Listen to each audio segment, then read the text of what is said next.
Good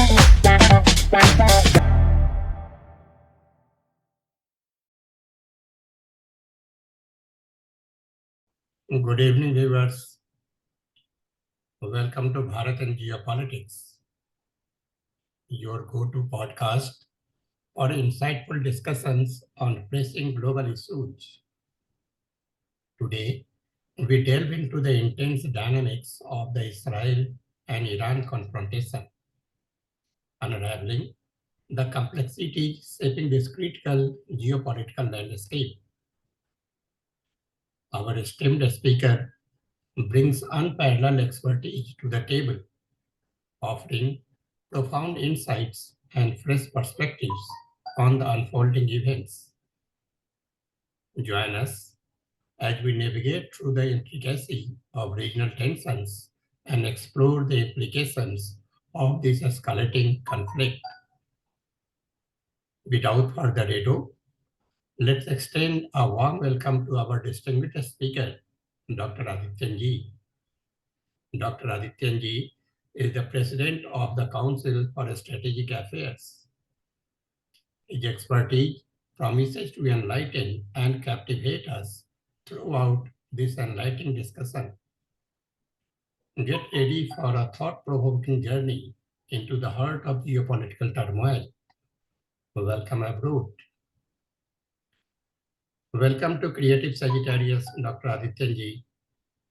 Thank you very much indeed, Mr. Sinha. Thank you again for inviting me on your platform. It's always a pleasure to talk to you. Thank you, sir. Dr. Adityanjee, we have seen recently Israel strike on the Iranian embassy in Syria. So the Israel-Hamas war seems to be escalating and spreading in more regions throughout the Middle East.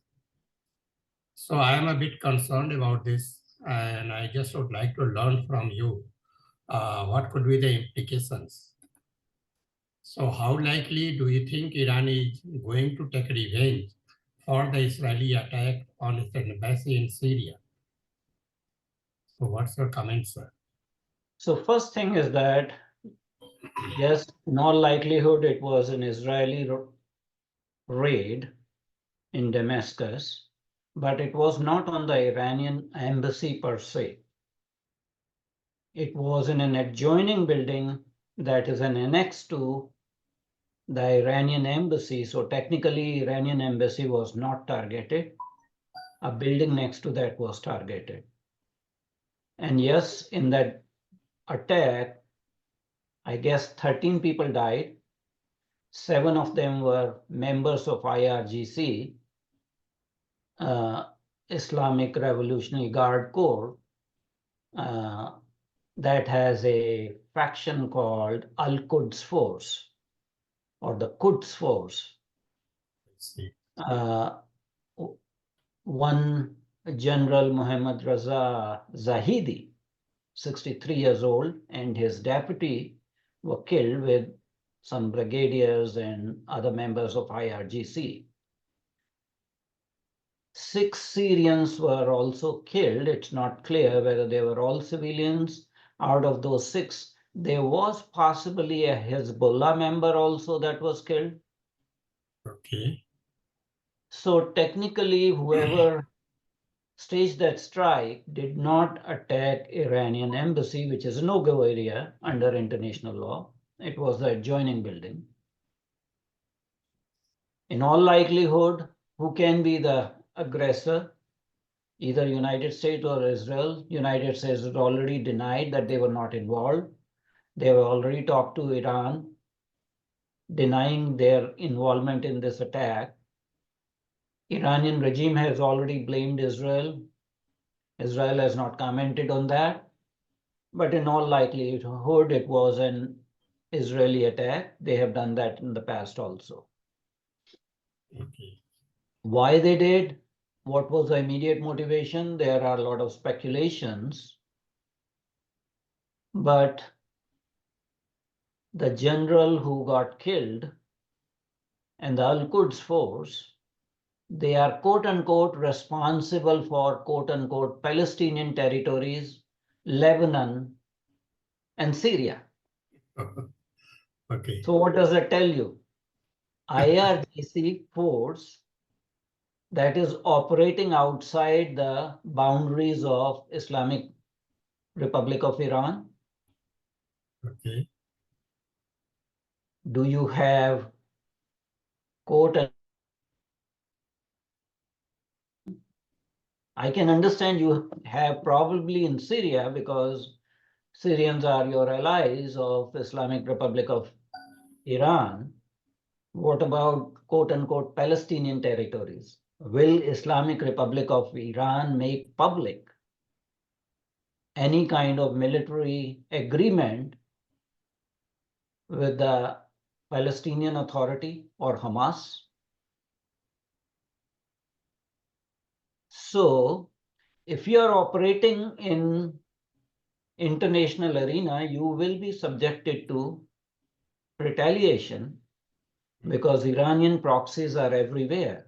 Iranian proxies are in West Bank, they are in Gaza Strip, they are the main backers of Hamas and Islamic Jihad, they are the main backers of Hezbollah, they are backers of Houthis in Yemen.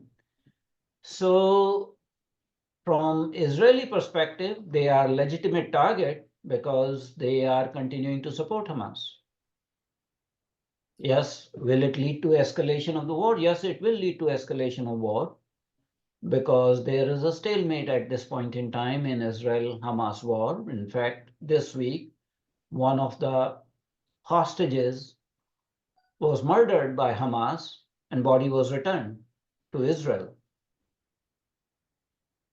So it is anybody's guess. Yes, there will be probably a revenge attack by Iran. If you know their psychology, they will say that they would like to have a deterrent value and no attack on Iranian interests will get unanswered. It has already been said by the IRGC chief. The spiritual leader slash head of state of Islamic Republic of Iran, Ayatollah Khamenei, has already said that Israel will get a befitting answer. So yes, it is going to escalate. So the one thing I would like to learn, the first thing, what the problem Israel is actually facing in just fixing Hamas. They have already entered the Gaza Strip, and there is a big presence of the Israeli army there. But what are the problems they are actually facing? So they are not able to contain the Hamas. I think when you have the civilian population being used as a facade to hide the Hamas terrorists, there will be problems. And anything gets magnified then.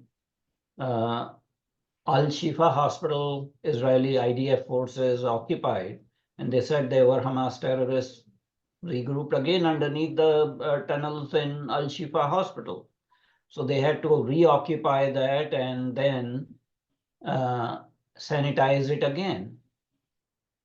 Hamas is making unrealistic demands of Israel to enter into a ceasefire. All they have to do is for ceasefire is to release the hostages. There are reports that hostages are continuing to be abused, especially the female hostages are being subject to rape and other sexual exploitation as we speak. So Israel is also under pressure domestically. At this point in time, the section of Israeli population is demonstrating for a new set of elections so that they can elect a new government because Prime Minister Netanyahu is not very popular at this point in time. But international community is monitoring Israel. You know, Israel has been cited, has been referred to International Court of Justice about human rights violations, this, that. So Israel is working under odds, and some people also say that Netanyahu is prolonging it because the longer the war goes, the longer he stays as prime minister. So there may be multiple reasons why the war is not coming to an end. But one of the main reasons is that Hamas is refusing to release the hostages that are bargaining chips. But I feel the instigating Israeli public against Netanyahu is something motivated by the external forces. Of course, of course. Israel is a vibrant democracy. Israel is the only democracy in the West Asia region. There's no other democracy in West Asia region.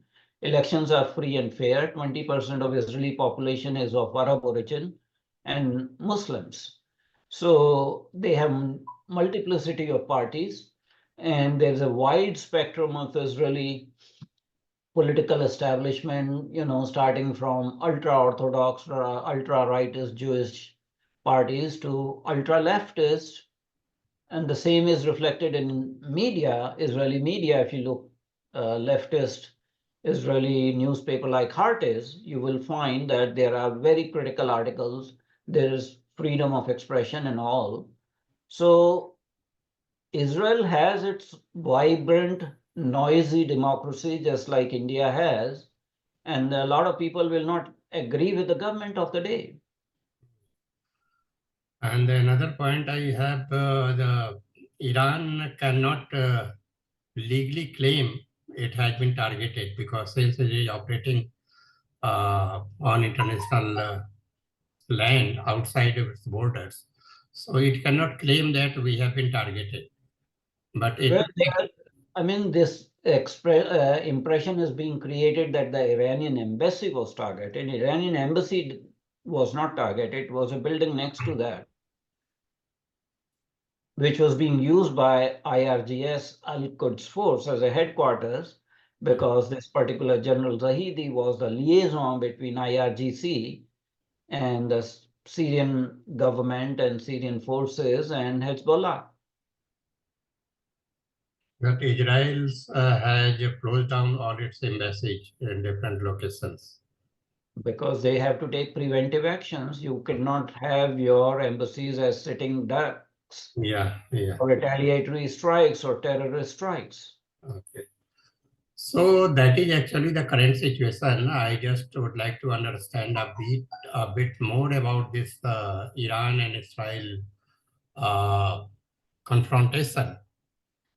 So just to trying to understand a bit more. So how do the historical, religious, and cultural differences between Israel and Iran contribute to the ongoing confrontation? How have these factors shaped their respective foreign policies and regional ambitions? So about this relationship actually.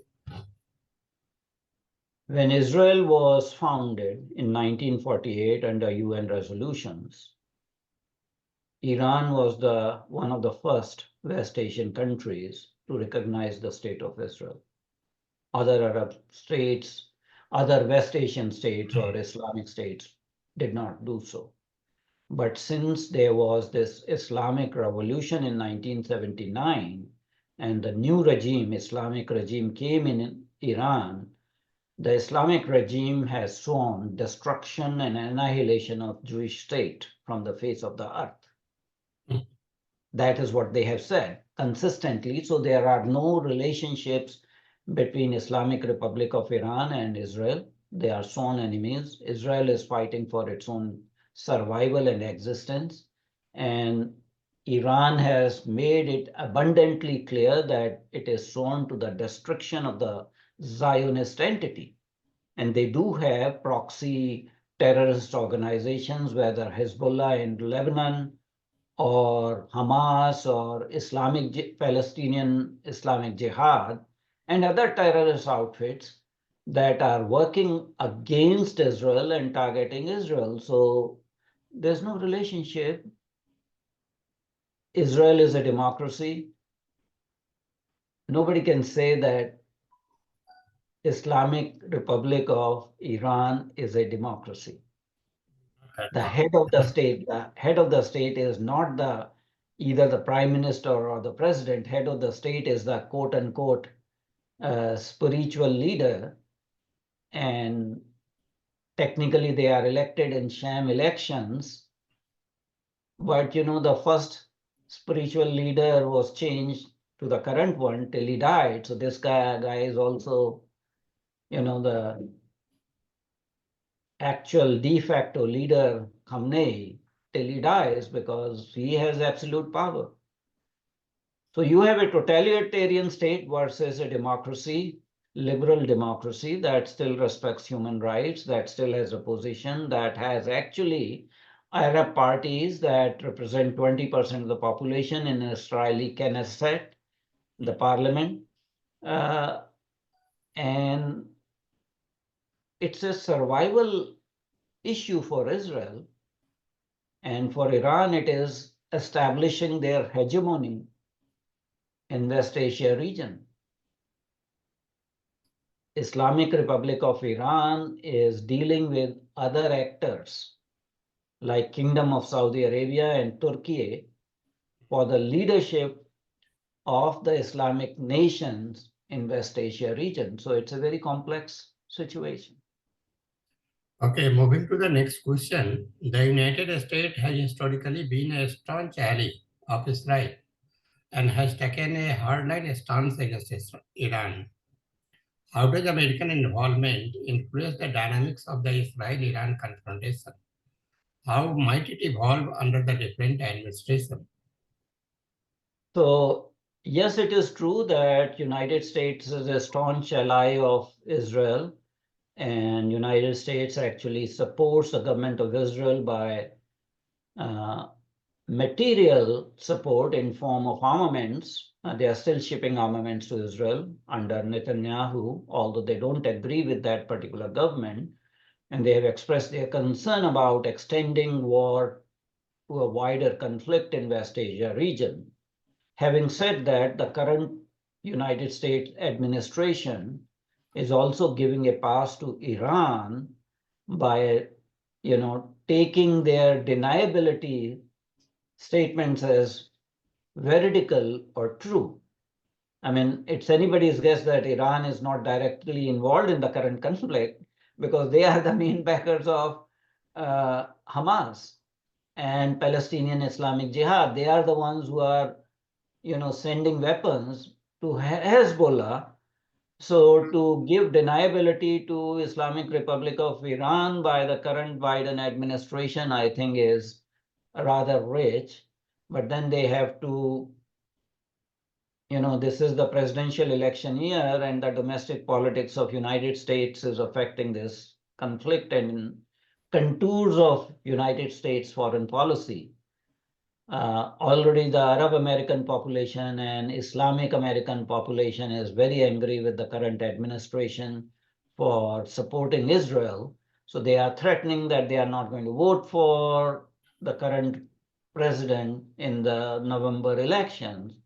So United States admin is basically trying to balance its support for Israel with a wink, wink, nod, nod situation that if Islamic Republic of Iran is doing anything, just ignore it. So it's a complex situation. And if a different regime comes in United States in form of Donald Trump, because there are only two viable candidates, then the policies would be different. One can expect different policies. Okay, coming to the Iran nuclear deal, actually, the Iran nuclear deal has been the focal point of international efforts to address Iran's nuclear program.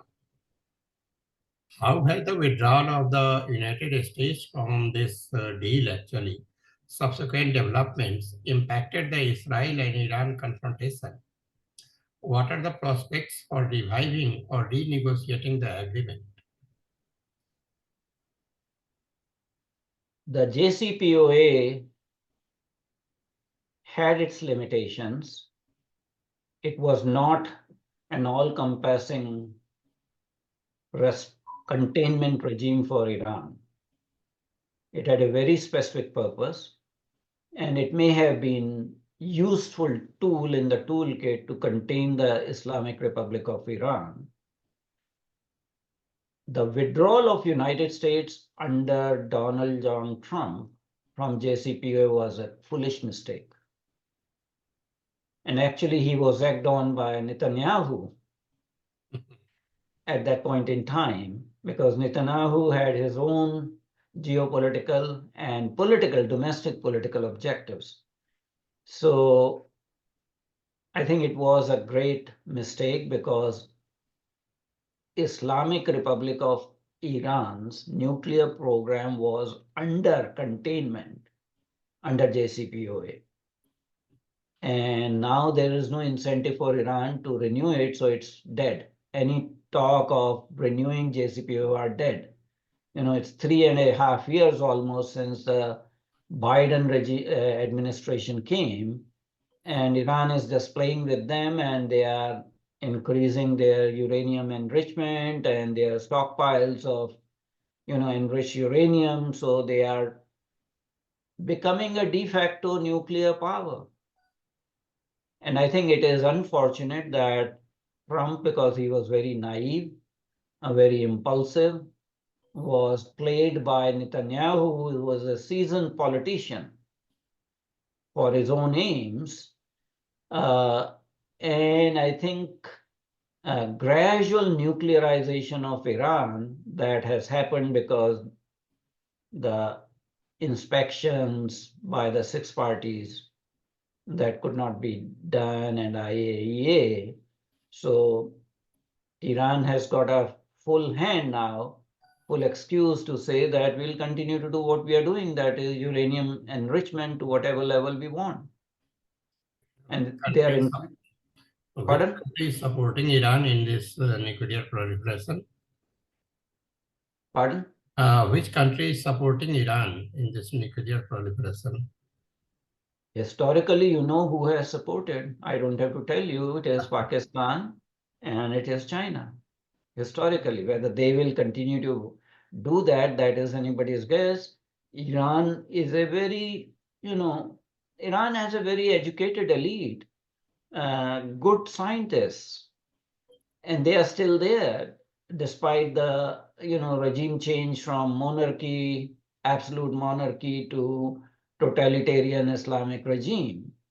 So there is a section of scientific community that is advanced. They do a lot of,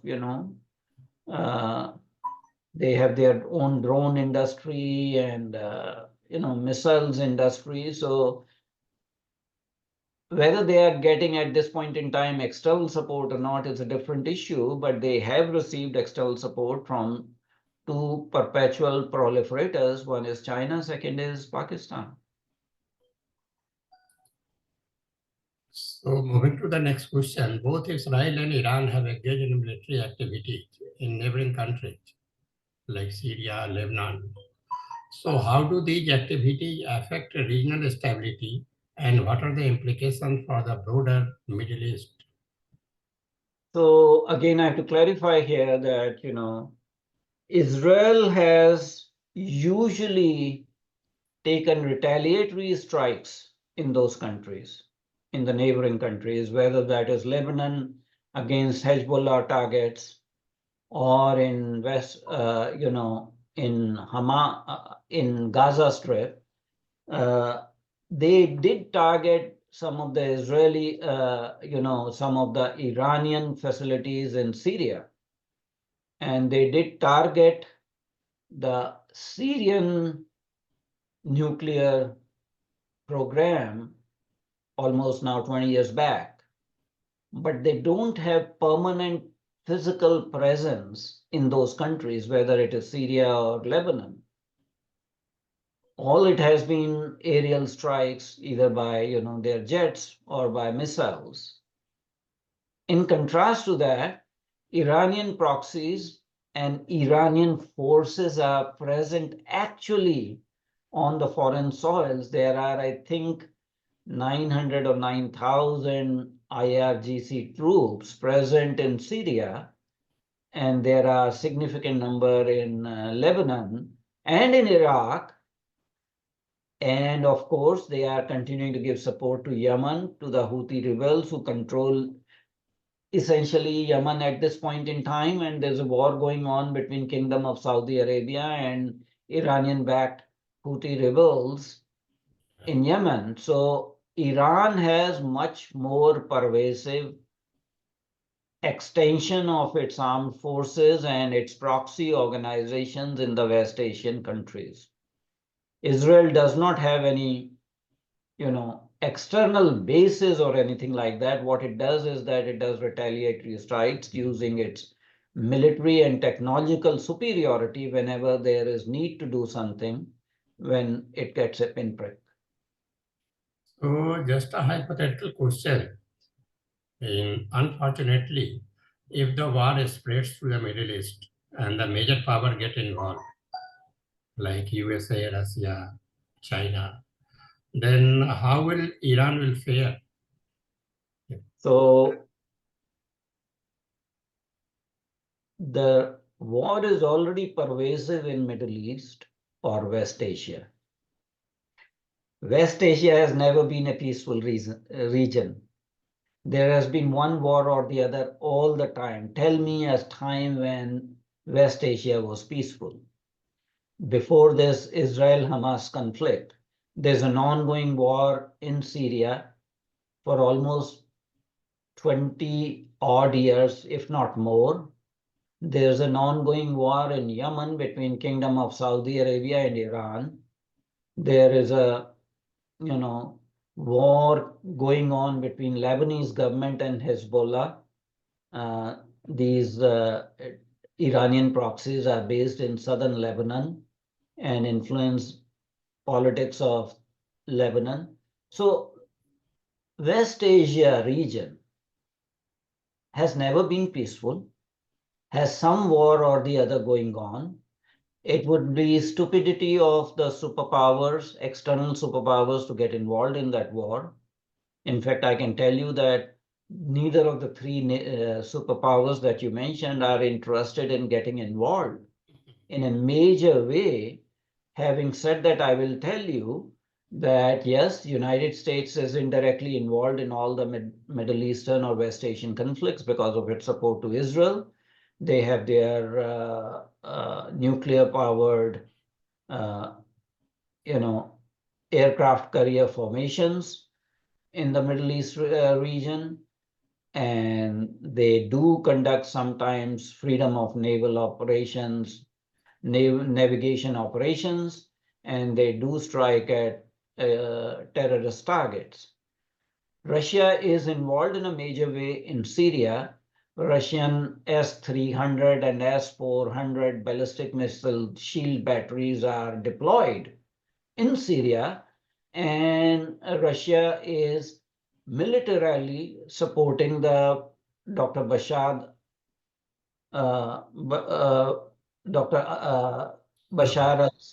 al-Assad regime in Syria because of the, Sunni kind of rebellion there, supported by external forces. As far as China is concerned, China is not interested in sending its forces there, but they will continue to support some of these countries for their geopolitical influence from arms or, other aid, things like that. But neither of these three countries are interested in getting involved in hot war against each other in West Asia. Thank you. So moving to the cyber warfare, it has emerged a new battleground in the Israel-Iran confrontation, with both the countries possessing advanced cyber capabilities. What are the risks and consequences of cyber attacks between Israel and Iran? How do they fit into the broader geopolitical context? Look, whenever there's a war, usually warring parties rightly don't exclude any modality from their toolkit unless the leaders are stupid. And I'll give you an example of stupidity of leaders. Indian leadership in 1962 conflict when air power was not used. Yeah. Despite Air Force superiority of Indian Air Force, air power was not used by the leadership, either out of fear or whatever. So we are living in a modern technological world where all kinds of warfares are used: conventional military warfares, cyber warfare, or you may call it or you may use information warfare, Yeah. you may use lawfare. All these entities are being used. So the only thing that is not being used is NBC, nuclear, biological, chemical, because of the international prohibitions against them. Okay. Uh, so those things are not being used at this point in time, but we know that in Iran-Iraq war, chemical weapons were used, and biological warfare were used in the first Iran-Iraq war. So at this point in time, in the conflict that is happening in West Asia, both these countries, Israel and Iran, have advanced cyber warfare capabilities. And yes, they will use those capabilities. Iran might send a swarm of drones on Israeli targets, whether in Israel or outside Israel. If that were to happen, do you think Israel will sit quiet? So yes, it is going to the next level. Yeah. Whether people want it or not, whether Iran wants it or not, Iran cannot actually sit quietly and say, oh, we are not involved when you have your proxies in every country in the West Asia doing terror activities.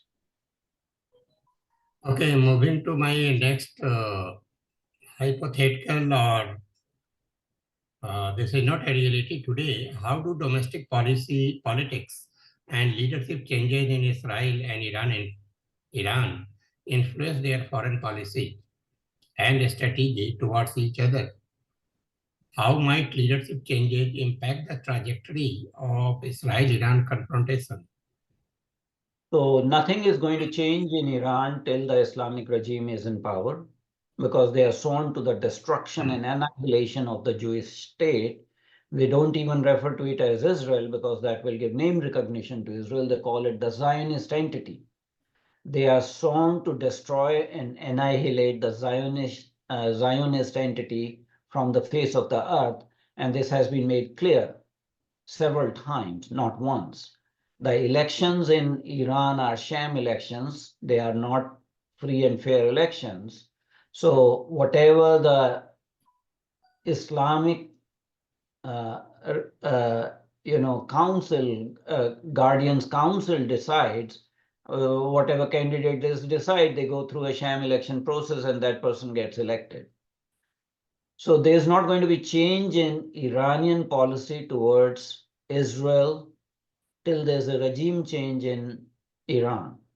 In fact, the Hamas-Israel war was precipitated by Islamic regime in Iran to Yeah. prevent rapprochement between Saudi Arabia, UAE, and Israel. They were going in a major way to become allies under IMAC, but that was scuttled by this terrorist attack on October 7th on Israel by Hamas.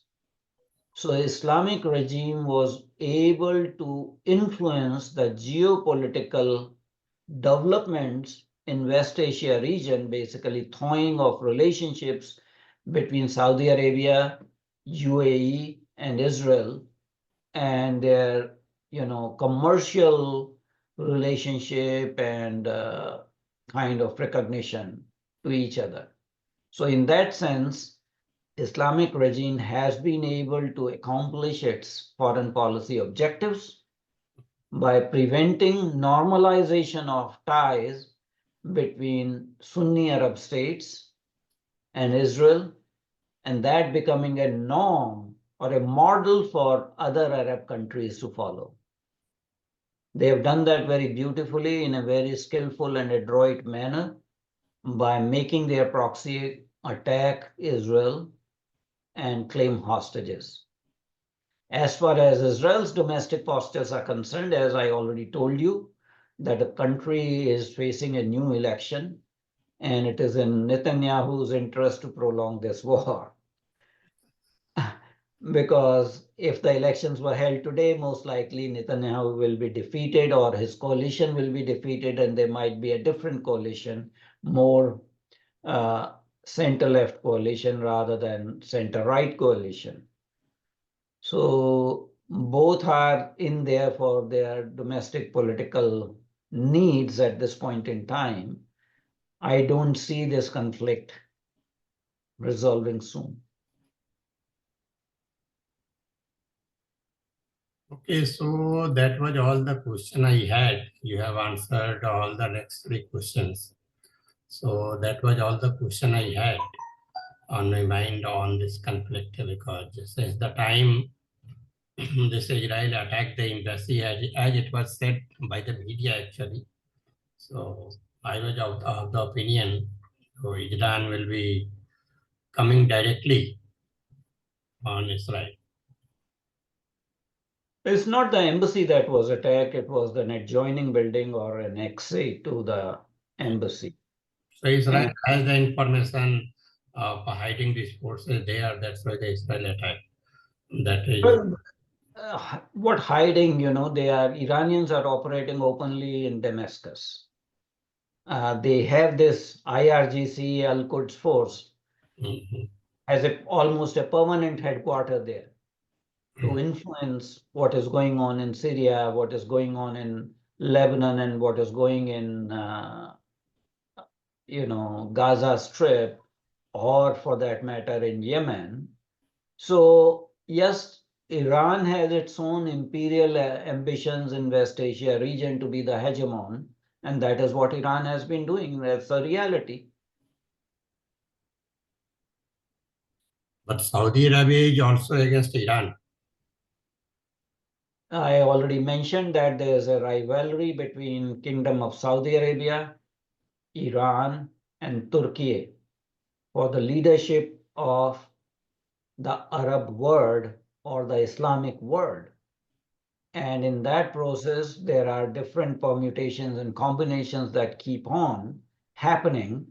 And what Islamic Republic of Iran wants to do is to reduce role and influence of Kingdom of Saudi Arabia as the keeper of two holy sites. Yeah. And of course, Kingdom of Saudi Arabia is undergoing some internal domestic reform under MBS. Yeah. Otherwise, prior to that, there was competitive Islamism. Who is more truer version of Islamism? These countries were competing against each other, whether Turkey under Erdogan, royal family of Kingdom of Saudi Arabia, and Islamic regime of Iran. So there was some change in at least Kingdom of Saudi Arabia that was going through domestic reforms, and their policies, international geopolitical policies in West Asia. Iran has scuttled that by persuading its proxy to attack. So thank you so much, sir. That was all the question I had. We have less than a minute left. So I'm just pulling down the curtain on this session. Then we'll be meeting again. So thank you, viewers. As we draw the curtains on today's riveting discussion, we extend our heartfelt gratitude to our esteemed speaker for sharing their invaluable insights on the Israel and Iran confrontation. Dr. Adityanjee, your expertise has truly enriched our understanding of this complex geopolitical landscape. We would like to express our sincere appreciations to our listeners for tuning in.